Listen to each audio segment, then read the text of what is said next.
சாதிக்கு அப்பாற்பட்ட இயக்கம் அதிமுக என எடப்பாடி பழனிசாமி தெரிவித்துள்ளார். கள்ளக்குறிச்சி மாவட்டம் திருக்கோவிலூர் அருகே உள்ள டி கீரனூரில் அதிமுக சார்பில் நலத்திட்ட உதவிகள் வழங்கும் விழா நடைபெற்றது. இதில் 126 அடி உயர கம்பத்தில் கட்சிக் கொடியை எடப்பாடி பழனிசாமி ஏற்றி வைத்தார். நம்முடைய இயக்கத்திலே ஜாதி கிடையாது, மதம் கிடையாது, ஆண் ஜாதி பெண் ஜாதி தான் இருக்கின்றதே தவிர அதிமுகவை பொறுத்த வரைக்கும் ஜாதிக்கும் மதத்திற்கும் அப்பாற்பட்ட கட்சி.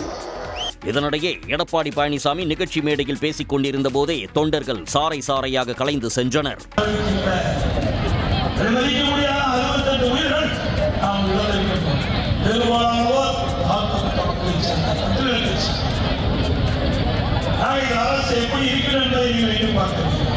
நிகழ்ச்சி முடிந்த பிறகு அதிமுக பொதுச் செயலாளர் எடப்பாடி பழனிசாமி கூட்டத்தில் சிக்கிக் கொண்டதால் தள்ளுமுள்ளு ஏற்பட்டது.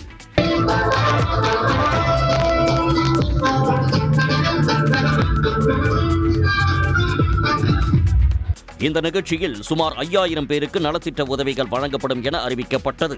ஆனால் ஒரு நலத்திட்ட உதவிகள் கூட வழங்கப்படாததால் அங்கு வந்தவர்கள் ஏமாற்றம் அடைந்தனர். உடனுக்குடன் செய்திகளை தெரிந்து கொள்ள சன் நியூஸ் பெல் ஐகானை கிளிக் பண்ணுங்க.